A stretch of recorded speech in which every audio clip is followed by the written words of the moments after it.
ఏ ఎన్నికలు జరుగుతున్నా గెలుస్తామంటారు కానీ ఎవరైనా ఓడతామంటారు. కేఏ పాల్ కూడా గెలుస్తానని అన్నాడు. ప్రభుత్వం నాదే అన్నాడు. కాబట్టి ఎవరైనా అట్లాగే ఉంటుంది. అయితే బీహార్ ఎన్నికల్లో గ్యారంటీ గెలుస్తామన్నటువంటిది మోడీ నమ్మకం. తాజాగా బీహార్‌లో అధికార ఎన్డీఏ ఘన విజయం సాధించి గత అన్ని ఎన్నికల రికార్డు బద్దలు కొడుతుందంటూ మోడీ ధీమా వ్యక్తం చేశారు. ఆయన నిన్న బీహార్‌లో పర్యటనలో పాల్గొన్నారు.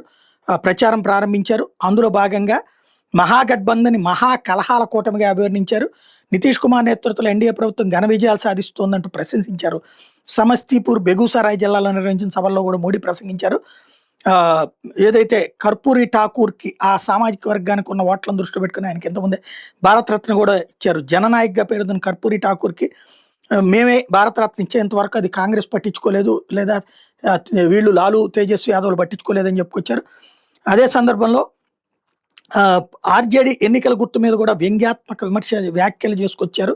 ఇక లాంతర్లు అవసరం లేదు, మనకి చేతుల్లో గాడ్జెట్లే వచ్చేసినాయి అంటూ ముందు అందరినీ సెల్ ఫోన్ చూపెట్టమని, ఆ సెల్ ఫోన్లో లైట్లు ఆన్ చేయమని, ఏ ఉండగా ఇంకా లాంతర్లు ఎందుకు మనకంటూ వాళ్ళ గుర్తును కూడా ఘాటుగా విమర్శించారు. అట్లాగే ఆర్జేడీ పాలనలో దోపిడీ, కిడ్నాప్, హత్యలు వంటివి జరిగినాయి అన్నటువంటి విషయాన్ని గుర్తు చేశారు.